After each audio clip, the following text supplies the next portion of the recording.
So in today's War Thunder video, I have something pretty interesting going on. We have the War Thunder Summer Sale, which is going to be running from June 26th all the way to July 8th. It's going to be for majority of the rank 6 to rank 7 pack premiums, and it's also going to be at a 50% discount for all of them, which is going to be pretty good. Now, at the end of the day, I'm not able to get gameplay for all these vehicles, but we're going to be going over them of what I think of them, so the gameplay might be irrelevant to the vehicle that I'm actually reviewing, but I'm going to definitely be doing some more of these like reviews going through these premiums in the future whenever it comes to vehicles like the M1A ClickBait and all of the new top tier premiums that they've added within the game. But this video is just going to be basically going over them of what I would get and what I would not get whenever it comes to this War Thunder Summer Sale. So the first vehicle we have here on the list is the M1A1 HC ClickBait. It's a vehicle which is relatively new to these sales because I think this is the first time it's ever been on discount, but it's an Abrams with a 120mm cannon. That's the basics of this vehicle. It's not the best premium that America has for grinding out the actual tech tree. I'd give that still to the M1 KVT, but the M1A1 ClickBait is still going to be pretty good. It's just not a meta vehicle because, as we know, whenever it comes to top tier, the Leopard 2s are definitely the vehicles which I would say are just better because they have more armor, they have more stuff to do with them, but the ClickBait still has the typical weak spot of the turret ring,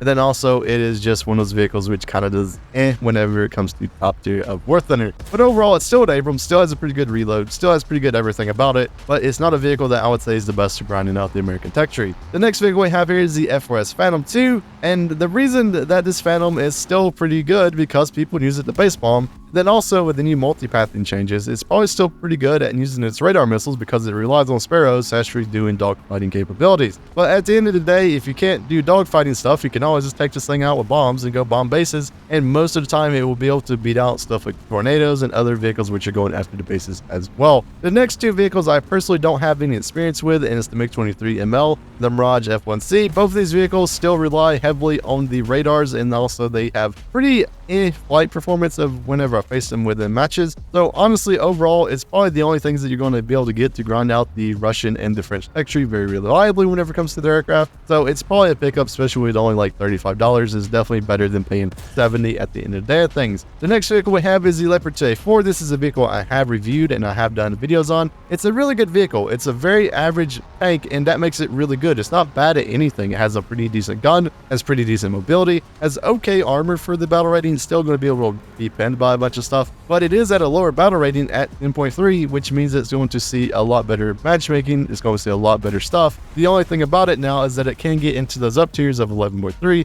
and especially with the Canadian Leopard and the new T80 and the new M1A1 ClickBait, and it's going to see a bunch of up tiers to probably 11.3 now, which is something to kind of recognize with it. But once it stays in its own battle rating of 10.3, and especially if it gets down tier to 9.3, the Leopard L44 is still probably one of the best vehicles you can actually pick up for Germany whenever it comes to grinding out their ground tree. The next vehicle we have here is for America, and it's the A10A Thunderbolt. So this is a vehicle which has been changed recently whenever it comes to War Thunder. It has a different battle rating for ground, and it also has a different battle rating for air. So in air it's at 10.0 and ground is at 10.3, so you're able to run it with your 10.3 lineups. But for air, it's still not the greatest of vehicles. The only thing that the A10 does well is whenever it sees a flareless jet, it shoots its AIM-9L at it and then kills it, is because they can't really do nothing against it. But once you have flares, or once you have a vehicle which has pretty good flight performance, the A10 is just a dead brick in the air. It really can't do much whenever it comes to actually doing air-to-air capabilities, which honestly is pretty bad for it. If you're using this thing to grind out the tech tree, I don't really recommend it. If you're using it to support your 10.3 lineup with the ground, the A10A is still an okay vehicle at doing that. The next vehicle is the T-72 AV Turms. This is a vehicle which is still pretty good, but it does have some huge drawbacks to it, mainly being reverse speed, and then also being it's pretty lightly armored for what it is. It's still just a T-72A. As soon as vehicles have DM33, they can just completely go through your frontal plate, which means that the armor of this thing is pretty weak. And if you see stuff like MA29A1, or you're seeing vehicles with DM33 like 105 even, this vehicle is just going to be memed on. It does have really good thermals, has 3 BM42, which means it does pretty good, but at the end of the day of things, I don't particularly think it's a very good vehicle. I think there's better vehicles now within the Russian tech tree when it comes to premiums, but it does slot into that good 10.0 Russian lineup, which is probably the only reason I actually picked the thing up over some of the other 10.0 vehicles within the game. The next vehicle is for Sweden, and Saab the J35XS. This is a pretty good vehicle. It's a missile bus. It's reliant on its missile. It only has 130mm cannon. So if you're going to rely on this thing for its missiles, it's actually pretty bad because most of the things that you'll be facing do have flares, and it's only AIM-9Js. So most of the vehicles that you face against will be able to just flare them off. And with your very limited gun of only having 130mm, which it does have tracers now, which is pretty good, it's going to be a little bit of a hit or miss thing. Now, there's one key thing people like to do with the J35XS, and we don't mention it because I don't really want more people doing it, but they'll take the rocket pods and go rocket a base with it. So you do have that option with the J35XS, but overall, it's still a pretty good fighter whenever it comes to the end of things. Just you have to have enemies which are pretty much not aware that you're getting shot at with missiles. The next vehicle we have here is for Russia, and it's SU-25K. Now, this vehicle is at 10.0, and it's a vehicle which is okay whenever it comes to its flight performance and also ground performance. The big key thing to take away from this vehicle is that it's at 10.0 in both game modes, so it's not changed, but it's not really got any smart munitions whenever it comes to actually using this vehicle. It does have R60Ms, which means if you see a flareless jet, you can just shoot it down with that. But whenever it comes to having standoff munitions where you're able to pretty much evade SPA and stuff, you don't really have that. You have the missiles, which are really good at killing stuff whenever you go across the battlefield with your CCRP and IP and stuff, but the vehicle itself is good. I mean, like, there's not really anything I'll say that's against it. It is one of those vehicles I would pick up, especially if you're looking to slot it in to that 10.0 lineup and have some sort of cast options whenever it comes to Russia. Now we're looking at our first Tornado, and the Tornado is just a bad vehicle. I highly recommend not getting this thing. It's a bomb bust that cannot even get to the bases before Phantoms will, and it really does not have any ordnance whenever it comes to actually using it against aircraft. It has 2 A9Ls, and that is about it. And then the 27mm cannons are pretty poor as well whenever it comes to shooting the plane. So the Tornado for Germany, the IDS, I would heavily not recommend getting this thing. It's a bomb bust that can't be a bomb bust because it's just slow and it can't get to the bases before anyone else can. So it's just a pretty sad vehicle at the end of the day of things. Now, this next vehicle is very special, and if you do not have this vehicle in War Thunder, this is one of those vehicles I would say get right now because it is so good. It is so good at grinding out the American tech tree that it is pretty much the most meta thing that you get. And if you only have $32 and this is the only premium I recommend, this is it, F5C. The F5C is still a really good premium. It's at a battle rating of 10.3, so it does not have to see the top tier of War Thunder whenever it comes to the Abrams and all the Block 3 missiles. But the thing about it is that this thing can still grind out the whole entire tech tree. It's a 10.3 with a rank 7, which means it's really good at grinding out the whole tech tree. The KD that I have in this thing is pretty insane whenever you think about it. I rarely ever die in this thing. It's a really good dogfighter. The only thing that I ever struggled against with this thing was fighting, for example, the F5E, just because it has a better engine and it has better flight performance whenever it comes to the vehicle. But the F5C, if you put it against any 10.3 or anything at like 10.7 even, I would definitely say it has everything it runs for its money. It's one of those things that takes very little skill to actually play because it's just a gun. It's like you take a saber and you throw 2 missiles on it, and that's the only thing that you ever have to realize with this thing. Now, it does have some bull pops that you can use within ground forces, which makes it pretty okay for cast, but overall, 10.3, this thing is insane. I would highly recommend getting the F5C if you have pretty much anything with it itself. This is one to pick up. The next vehicle we have here is the CV90-105 XC8. This is a vehicle for Sweden that I would pretty much recommend. We do have the new premium, which is the Christian II, but the CV90-105 comes in with autoloader, comes in some pretty good things like DM33 for the 105, and it is just really good. It's a really good premium whenever it comes at the end of the day of things. I would highly recommend this thing just because it's at a battle rating of 10.0, and the Swedish 10.0 lineup is actually pretty good. You have the 9040C, you have the event vehicle, which you can pick up, which is the CTCV. You have a ton of SPAs and random IFVs like the Bill and all that sort of vehicles you can put into the lineup. And at the end of the day, if you want to get the Christian II, it can still slot into that vehicle lineup as well at 10.3. It's the vehicle that I even see people bringing in with the STRV 122s just because it's a pretty good light tank. It has really good thermals, has really good reload, has a pretty decent round with DM33, and overall, the XC8 I would say is a definite pickup if you're looking for a premium for Sweden, and it's one of those things that I would recommend highly if you want a vehicle. It's pretty good. Now on the flip side here, we have the SU-39. This thing's a pile of junk. I would never recommend actually ever getting this thing because it is that insane battle rating for what it is, and its flight performance is really poor, and it has to face a bunch of things that it can't really do nothing against. It does have the R73s though, so you have 2 really good missiles, but after that, it's pretty poor. I mean, you do have fire and forget capabilities, but at the end of the day of things, it's not the greatest in the world. And I've never found a use for the SU-39 at all. Neither have I found one for the SU-25T, just because both of those vehicles are just pretty poor at the end of the day. Like, I've seen a bunch of people who would rather use like the MiG-27 over the SU-39 or the SU-25T just because the flight performance is better. You can get on top of the map, then you can just shoot down and there's really nothing the enemy can do. But yeah, SU-39 definitely not a pickup. It's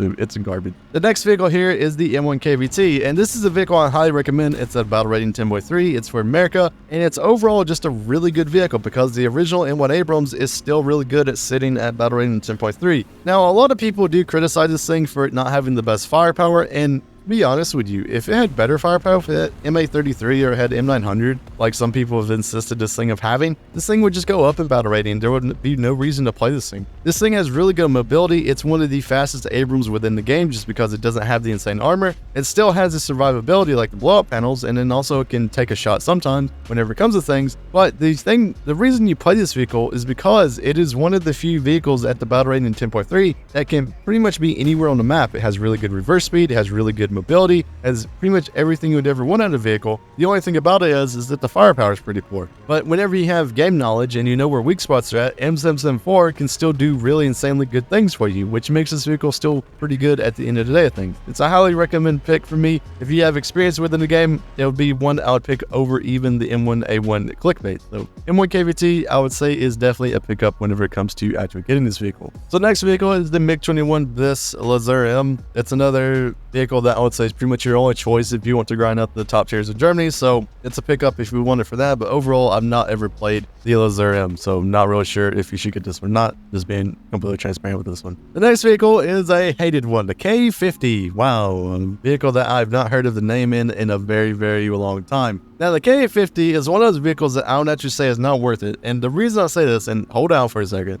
is because War Thunder has added the addition of you can actually grind out helicopters with actual ground forces vehicles. So if, like, for example, you had T-72 AV Turms, you can grind out the Russian, like, helicopter tree. So as a premium, the K50 is completely worthless. I would never recommend within War Thunder now buying premiums whenever it comes to helicopters, unless, and this is the unless for this K50, the vehicle itself is better than what you can get within the helicopter tech trees. And the K50 is one of those vehicles which is better that you can get within tech tree, but if you're buying it to grind it out, no. Just don't. Buy you a tank so you can grind out the ground forces tree, and then you can also grind out the helicopter tree whenever you want to by just hitting the button, you grind it out. So premiums, no. If you want it for the vehicle itself, then yeah. Next vehicle we have here is for Israel, is the Kfir Canard. The Kfir Canard is a pretty good vehicle. I do like it. It does have, at least for me, a little bit of a weakness whenever I played this thing, is that the 30mm defas on it, I believe it was defas, it could be 8s, I'm not sure, but the 30mm aren't the best in the world, and sometimes for this vehicle, I needed to take the gun pod just because I needed something like a Vulcan to be able to do a little bit better with this thing, just because of the jets. It's a jet. It's flying at Mach 2. It's one of the fastest jets in the game, right? So it definitely needed something a little bit more oomph. I don't really like Aidens, and I don't really like Defas whenever it comes to top tier, but this vehicle really is not really designed for that. I know most people take the bombs out and just bomb with it because that is what it is, and then they take the 2 missiles and try to get 2 kills with it, and that's how people normally play the Kfir Canard. But overall, it's a pretty good vehicle. I do like it. It's not my favorite. I would definitely say for a premium, it's still the F5C, but the Kfir Canard is still pretty good at the end of the day. Next vehicle here, we have the Challenger DS, and the Challenger DS, which is the Desert Storm variant, I'd definitely say is worth a pickup. It's better than the OES whenever it comes to the 11.3 premium. This vehicle recently got changed though whenever it comes to it, which it got L26, so it's on par of the Challenger, I believe, Mark III now whenever it comes to the actual tech tree. So you're able to run it with that vehicle now, which is going to be pretty good. And overall, with L26, like whenever I was like spading out the Challenger Mark III, whenever I played that vehicle, once I got the L26, the vehicle just completely felt like a different vehicle because you're actually able to pin stuff at the end of the day, I think. So overall, if you're grinding out the the British tech tree, it is a highly recommend premium to pick up. Now, the next one here is another helicopter, which is the AH-64A Apache. Once again, it's an Apache. No, just don't pick this thing up. Pick up a ground vehicle so you can grind out 2 things at once. This is totally not worth it. The next one is the F4EJ Phantom for Japan. It's a Phantom. It's a bomb bust. People bomb with this thing. That's all I'm really gonna say about that vehicle. Is it good? Probably not. Is it a good bomber? Probably. Good luck. Enjoy bombing bases because it's the most brain rot play style of like grinding out textures. The next vehicle we have here is for China, and it's the Type 96A. The Type 96, it's a vehicle which is like pretty interesting. I really liked the vehicle back in the day. Like it's a pretty good premium at like 9.7, whatever it is at that battle rating. Now it's a 10.0, and being a 10.0, I'm not a huge fan of it just because it's basically a T-72. The only thing that the like ZTZ 96A has running for it is that it has a really good round. And also, why do they call it the Type 96? Is it what? Okay, whatever, Gaijin, you messed up on your like stores. I was wondering, I was like, why is it Type 96? No, it's a ZTZ in game. But yeah, it's okay. I mean, it has a really good round, really bad reverse. The lower plate of it has no armor, so you can just shoot right through it with pretty much anything. The breach is also pretty bad with this vehicle as well. So the only reason you ever get the ZTZ is if you want a really good round. And for China, you have a ton of premiums, man. Like, you don't need this vehicle to grind up the tech tree. You have a ton of vehicles like the WA301. You have the Type or the T69-2G. You have a ton of premiums that you can actually get, and even if you don't like any of the premiums, you can just put some talismans on stuff. But yeah, the Type 96, it's okay. It's not particularly my favorite vehicle within the tech tree, but overall, it is alright of a vehicle. On the flip side, though, we have the T55 AM1. This is a really good vehicle. It's only $30, so that's a little bit of an issue for it. It's a rank 6 as well, so it can't grind up the whole entire tech tree. But a little reminder of this, think about it in this way. Russia right now has more premiums at rank 7 than they do have rank 8 vehicles. So a T55 AM can still grind all of the vehicles within the tech tree, but 3 vehicles. So it can't grind a T80 BVM, can't grind a T90M, and it can't grind a Panzer. Those are the only 3 vehicles it currently cannot grind. So is it that huge of an issue? To me at least, not really. But the T55 AM1 is still a really good premium at the end of the day of things. It has the turret armor, it has the frontal plate armor, which makes it immune to some of the rounds that you'll see.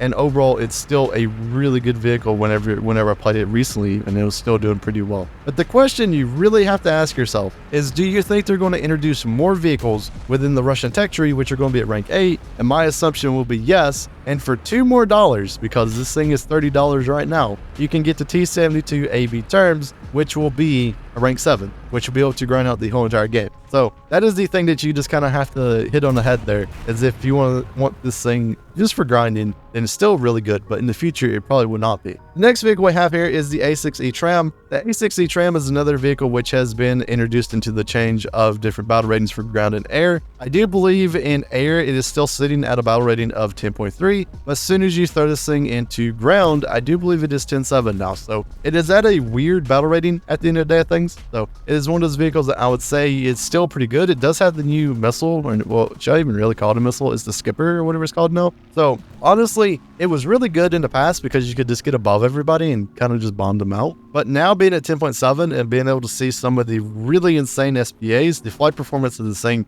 is pretty bad. And honestly, I'd recommend probably getting someone else whenever it comes to your cast points, especially because this thing is not the best thing. Now, it does have a ton of AIM-9Ls. You can bring this thing into air, no ARB, and you can shoot AIM-9Ls at people who don't have flares, so that's always fun at the end of the day of things. Next vehicle we have here is the A5C. The A5C is one of those vehicles that I particularly don't like just because it heavily relies on its missiles. It relies on its Magic 2s, or no, it's not Magic 2s, it's Magic 1s. But the vehicle itself, I see a lot of people just using it to grind up the Chinese tech tree, and overall, I mean, it's pretty good. I see people bringing bombs with it, and then they bomb out like one base, or they try to bomb out a base, and then they shoot off their missiles because they go try to find 2 people that don't have flares, and they try to shoot them down. Well, that's always fun. So yeah, but the 23s on it are pretty poor. It's pretty much just very similar to the Q5s, and I've never really liked the Q5s whenever it comes to Warthogs. Like, I always think they're pretty poor at the end of the day of things, and the only reason this thing's 10.0 is because it does have Magic 1s, which means it can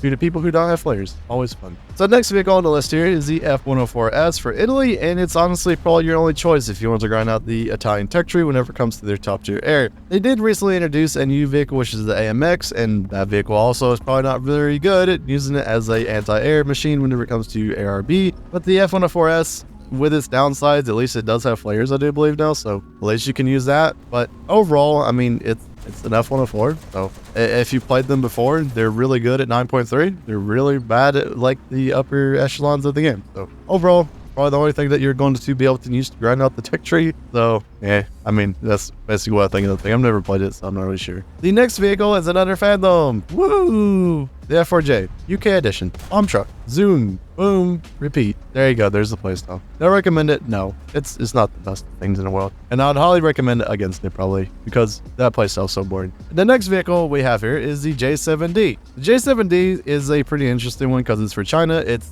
their top tier premium. Now at 11.0. It's a very hit or miss thing right now, because at 11.0 you're able to see a maximum up to 12.0, which is pretty good. So you're only going to be able to see some of the first F-16s. You're only going to be able to see like the F-20A, but there's a vehicle right now. There's actually two vehicles which are dominating that BR bracket, which is the F-14. The F-14s are shooting off their AIM-54 Phoenixes, and they're just owning everything. So is it a vehicle I recommend right now? Probably not, because it's just really a MiG-21 with some pretty good missiles like the PL-5B. So yeah, I wouldn't really say doing it right now. It's one, if you want to pick it up for the future, whenever they're like, okay, these F4 like these F-14s are doing some like mighty good stuff, let's up to those babies, and then this thing can actually shine a little bit, maybe I'd pick it up. But yeah, overall it's not the best thing. It's heavily reliant on the missiles, and then these missiles can also be flared, which is pretty bad at the end of the day of things. Now these next three vehicles right here, I would definitely say are legacy vehicles whenever it comes to this War Thunder cell. They're not the best of things, and I would only really pick these things up if you just want them for like a collector reason. But if you're picking these things up to actually grind out the tech trees, I highly recommend against it because they're pretty much just really bad. So the first vehicle we have here is the Leopard L44. It's a Leopard 1 with a 120mm cannon on it. This vehicle is pretty funny because I believe, hang on, let me go check right quick. We're at the end of this video. None of you are actually watching this, right? If you're watching this, like comment and like say something funny about the premiums that you're buying or something. Or what do you think about that War Thunder thing that they put into the game? That's the Challenger thing, you know, like taking the stock art from that is pretty odd. But yeah, this thing's at a battle rate of 9.3. Is the gunner, or hang on, no, they actually fixed it. Or no, the gunner, if you go look in the gunner, his like arm is still clipped into the breech. Yeah, it was like one of the big controversies of the Leopard L44 was like, how does this thing, like, how does the breech fit into a Leopard 1? So yeah, it's a legacy premium. I don't recommend getting it. It's not the best vehicle in the world, and it's pretty poor. The next vehicle we have here is the XM1. Do we really need a XM1? No. It has M735, which has been nerfed. This vehicle has a longer reload than a majority of the Abrams do. I do believe it's like one of the higher reloads on the 105. Yeah, it's like 8.7 stock. And let's just use, for example, the M1 KVT 6.5.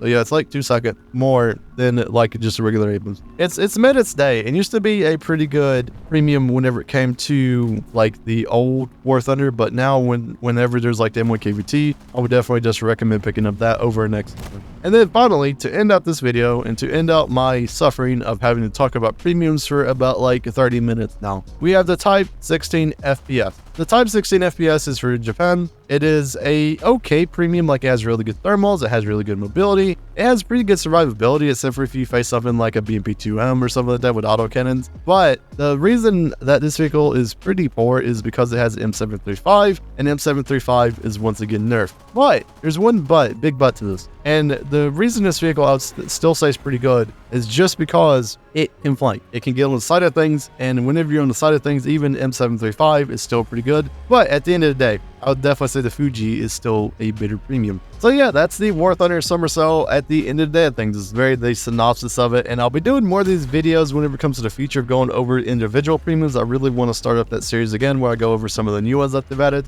So be able to look out for that, and if you really do want to support the channel, remember to like and sub to the channel, because it takes a lot of time to just remember all this sort of stuff. Like, this is like physical memory that I remember about a bunch of these premiums and just playing them. So being able to get that from people is very valuable, and I honestly wish more people were actually able to do this, of where they're able to just try out premiums and kind of get their like feeling of them, because this is people's money that they're using to get this sort of thing with. So it's definitely value to a lot of people, because money's pretty tight now for, you know, majority of the people I do think. So definitely, once again, if you're looking for premiums, this is the time to get them. If you're looking to get something, this is it. So hope everyone has a wonderful day, and we will see you guys in the next War Thunder video.